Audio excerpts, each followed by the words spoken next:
Begini, rakyat Indonesia itu jumlahnya 273 juta per Januari 2023. TPNPB, kalau kata polisi ada 150 saja. Kalau kata TNI hanya ada 50 saja. Tapi kalau kata saya, karena kasus 36 kemarin, saya menganggap mercenaries itu atau tentara bayaran sudah masuk supporting TPNPB karena yang turun itu kemarin pasukan khusus. 36 kita kalikan 20. Kalau pasukan Kopassus itu ya, Bishop, hitungnya gampang. Satu tentara harus bisa bunuh 20 orang. Itu powernya satu Kopassus. Sekarang kemarin tuh anggap 36 korban. Mau mati kah, mau cedera kah, mau luka kah, mau stres kah, mau apakah gitu kan. Artinya itu ada kemampuan 720 orang yang dihadapi. Makanya saya yakin betul di sana itu ada pasukan tentara bayaran. Whatever the story is, saya sebagai rakyat Indonesia berhak menuntut karena menurut saya TPNPB wajib dilawan dengan pemberontakan bersenjata. Kenapa? Karena itu harus karena mereka pemberontakan bersenjata harus dilaksanakan operasi militer oleh TNI. Yaitu apa? Kenapa mesti TNI? Karena dialah pasukan negara yang sah. Kalau sekarang saya punya pasukan negara lain ya pasti bukan pakai TNI. Tapi kan TNI yang sah ditunjuk oleh negara ini sejak merdeka. Kemudian pasal 3 Konvensi Dewa, melindungi orang tidak ikut dalam konflik bersenjata. Itu juga tugas TNI hadir untuk supaya korban-korban sipil lain tidak ada. Jadi negara dituntut wajib oleh rakyatnya. Yang rakyat Indonesia 273 juta. Yang tadi kan saya anggap nggak rakyat Indonesia karena pengen merdeka. 150 kah, 160 kah, whatever the number. Tapi mereka bukan rakyat Indonesia. Sekarang mana mungkin kalau kita punya akal sehat 273 rakyat ngalah sama yang 50 orang itu atau 150 orang itu. Makanya kemudian negara wajib memerintahkan Panglima TNI. Dan sekarang dengan kasus 36 kemarin, itu tidak boleh Angkatan Darat saja. Tapi Angkatan Laut, Angkatan Udara, untuk menghancurkan TNPB dengan beragam cara dan peringkat. Kenapa saya sebut ini? Karena kalau dalam perang itu ada peringkat. Oke, di titik tertentu mungkin operasi militer selain perang. Tetapi kalau sudah berbahaya dan lebih masif, lebih letal, itu harus jadi operasi militer perang. Dan itu yang bisa mengukur hanya Panglima. Tidak boleh tiba-tiba ada yang bilang, kenapa Panglima masuk sana? Emang gue mesti lapor sama lu? Oh, gue Panglima kok, gue tugas gue perang kok gitu. Jadi ini nih ada yang aneh, ada kalimat-kalimat seolah-olah kok Panglima tidak memberi laporan ke sana kemari. Lo yang tahu perangnya kan Panglima. Oke. Next. Saya mewakili rakyat Indonesia yang 273 tadi. Karena kan saya rakyat Indonesia sekali lagi. Kecuali saya bilang saya udah rakyat Filipina atau saya udah bukan rakyat Indonesia. Karena saya rakyat Indonesia, saya menuntut DPR, utamanya Komisi 1, sebagai pemegang kekuasaan tertinggi rakyat, meminta pengerahan. Justru saya yang minta nih, please kerahkan TNI dalam operasi siaga tempur. Nah, saya beri warna kuning dan merah. Kenapa Bishop kena ada masalah sekarang dengan masalah siaga tempur? Karena Panglima kita itu berasal dari Angkatan Laut. Di Angkatan Laut, konsep perang itu adalah konsep siaga tempur. Ada zona hijau, zona kuning, zona merah. Hari ini yang masih melakukan zona kuning. Tapi itu bisa anytime jadi zona merah. Kalau mengingat TPNPB seberapa gila mereka masih mau mencoba. Karena sekali lagi, kita cuma niru Inggris, nggak ada yang salah sama kita. ARE dibabat habis-habisan sama tentara, kenapa kita nggak bisa babat habis-habisan TPNPB oleh tentara juga? Nah, TPNPB mutlak tergolong sebagai pemberontak bersenjata yang tentara bersenjata harus dihancurkan hanya dengan kekuatan militer negara yang sah dan diperintahkan undang-undang. Tommy, selamat malam, Tommy. Ya, selamat malam, shalom, selamat malam Pak Pendeta. Selamat malam. Oke, maaf ini agak sejarah diam dulu, korban sejarah. Silakan Tommy. Oke, mungkin saya mau respon dulu tentang Ibu Susi, nanti ke Ibu Koni. Oke. Gini, kira Ibu Susi punya curhat mungkin ya karena emosi, mungkin karena apa, berbagai tekanan sehingga beliau bisa sampaikan seperti itu. Ya mungkin saja pernah terjadi bahwa beliau ada membantu.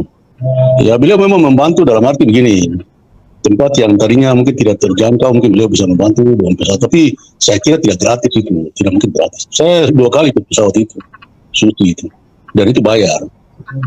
Walaupun kita terbang hanya 25 menit ada terbang 45 menit, gitu. Jadi itu tetap bayar.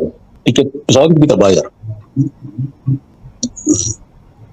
Jadi mungkin tidak gratis seperti yang seluruhnya gratis, tidak mungkin lah. Pengoperasian pesawat itu mahal sekali, masuk terbang gratis. Semua membantu saja. Itu terkait Ibu Susi. Artinya wajar, artinya wajar lah kalau bayar. Tapi ada juga yang beliau secara sukarela, gitu. Artinya tidak semua gratis, memang iya. Oke, lanjut Pak. Oke, terima kasih Pak Pendeta. Yang berikutnya itu terkait Ibu Koni, ternyata pasukan sewa, pasukan yang disewa untuk membantu TPNPB. Saya bingung, kalau sewa itu siapa yang bayar? Mungkin apa? PBB kaya. Ya kaya, tapi saat ini yang kelola harta itu bukan kita. Yang saat ini kelola harta itu kan Indonesia. Terus kita mau bayar pakai apa? Tanya Pak Jeffrey Bomana, tanya Pak Simon Sabtopiar, tanya Pak Otis, mereka hidup di sana dengan apa? Pakai biaya dari mana? Mereka berusaha sendiri untuk bisa hidup. Mereka kemana-mana terbang, urus Papua Merdeka ini dengan usaha mereka sendiri. Terus bagaimana bisa membayar pasukan khusus itu, pasukan Kuwait? Ini sebenarnya hayalan saja yang dibesar-besarkan untuk membuat orang terpukau. Itu yang pertama. Yang kedua, saya ingin bertanya juga kepada mungkin Pak Biso mungkin bisa bantu jawab. Sebenarnya yang kasih ranking terkait pasukan khusus TNI, Kopassus itu siapa sih? Yang berikan ranking khusus untuk mereka bahwa mereka pasukan yang hebat. Mungkin Pak Biso tahu bagaimana?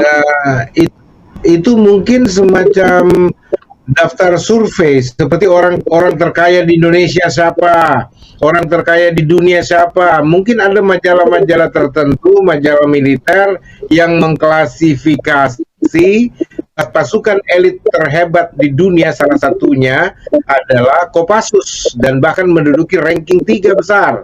Itu mungkin begitu masuk akalnya, Bro. Silakan lanjut. Pertanyaan saya terus, apa dasar membuat ranking itu dari mana? Maaf, saya bukan mau meremehkan atau mengecilkan pasukan khususnya. Tapi begini. Ya, ini juga jawab-jawab. Kira-kira bahwa dari prestasi-prestasi internasional, misalkan dari prestasi-prestasi internasional yang ada Kopassus seperti pembebasan Sandra Woyla, pesawat dan seterusnya, ikut pasukan perang NATO, perang bergabung dengan perang internasional PBB, dan itu dalam kemanusiaan atau perang apa, mungkin itu, Bro. Sederhana aja pemikirannya. Silakan. Ya, oke, baik. Tapi begini, saya terkadang kita ini terlalu membesar-besarkan hal yang kecil. Misalnya begini, kita punya telur satu, kita cerita sama, telur saya ini ada 100. Banyak sekali. Contoh yang paling nyata itu di sepak bola. Kita punya tim sepak bola itu baru menang sekali saja, pujinya satu Indonesia yang luar biasa. Tapi nanti ujung-ujungnya juga keok. Nah itu sama seperti ini, pasukan ini. Kalau Amerika misalnya, US Navy, kita fakta saja ini. Bukan meremehkan, kita bicara fakta. Pasukan US Navy misalnya, Amerika hebat karena mereka sudah tempur di mana-mana. Di Afghanistan, di Irak, hampir seluruh dunia pasukan Amerika itu tempur. Rusia sama. Inggris juga sama, bantu Amerika tempur di mana-mana. Jadi kalau mereka itu masuk dalam kelas elit, kita masih maklum karena mereka bertempur. Sementara yang kita punya ini ada berlatih saja. Terus dimasuk di klasifikasi hebat, terus beralasan bahwa itu karena ada pasukan bantuan, pasukan bayaran, itu kan aneh. Itu sesuatu yang menurut saya tidak pas lah. Mari kita realistis berpikir. Seperti tadi disampaikan Pak Jeffrey, hutan itu yang punya mereka itu. Tidak ada lagi orang tua yang ada di situ. Itu anak-anak muda yang punya napas hebat. Pak Jeffrey, saya pernah ke saya pernah ke Tolikara, ke Yalimo, saya pergi daerah itu. Itu daerah bukan daerah rata, daerah yang kita lihat seperti di Jawa yang rata, sawah, ladang di mana-mana. Itu daerah yang luar biasa, hanya turun ke bawah, naik lagi, turun ke bawah, naik. Wah, itu hanya orang yang punya fisik kuat yang bisa lewat di situ. Yang bisa lari, bukan lewat, lari di situ. Itu benar-benar kondisi yang alami, saya lihat di sana itu. Itu hutan bukan seperti hutan yang kita lihat di Jawa, misalnya hutan karet, hutan apa. Bukan. Hutan lebat, betul-betul hutan lebat, tertutup. Kita masuk baru berjarak 2-3 meter antara kita, saya sudah tidak saling melihat. Jadi memang daerah itu betul-betul medan tempur yang harus dikuasai betul. Jadi tidak ada pasukan khusus yang apalagi pasukan bayar terus mau bayar dengan apa? Itu orang datang berperang itu dengan antar nyawa. Tidak ada orang datang berperang kita bayar dia satu juta 2 juta, tidak. Itu miliaran itu uang untuk membayar mereka itu. Jadi tidak seperti itu. Bu Kony itu hanya menghayal saja. Jadi kita mungkin stop bahas Bu Kony punya hayalan itu. Tidak usah terlalu terpengaruh dengan Kalau stop berhenti, kita stop aja. Nah itu judulnya kita mau bahas. Karena artinya kita mau bicara ini kan sinyalemen. Sinyalemen itu praduga, prediksi militeristik beliau. Ya nggak apa-apa kita bahas gitu loh. Artinya begini Bung, kalau kalian memang bilang tidak ada soal tentara bayaran, itu tidak mungkin. Pasukan TPNPB itu memang sudah terlatih dan secara natural dia berkembang menjadi tentara yang kuat. Oke, itu analisis toh, itu nggak masalah.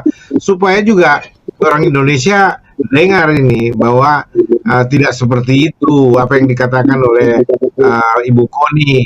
Jadi Ibu Kony juga punya analisis. Oh, kalau dia mengkritisi militer di Indonesia juga mengatakan di mana ini pelatihan Kopassus kok bisa kececeran gitu loh. Bisa tunggang kocar kacir di lapangan. Bagaimana pelatihannya ini? Nah, itu Ibu Kony juga kritik ke dalam loh. Itu loh Pak Tommy. Oke. Jadi begini, mungkin saya lanjut lagi terkait apa yang Pak Bito berharap. Berapa 2 menit lagi. Ada informasi yang jelas terkait foto misalnya itu banyak tulisan tadi, mungkin Pak Bito bisa baca di situ. Itu tidak mungkin. Pak Bishop membandingkan tentara Israel dengan tentara Indonesia itu sesuatu yang jauh berbeda. Tentara Israel itu mereka benar-benar dengan tiham itu, beda dengan tentara kita itu.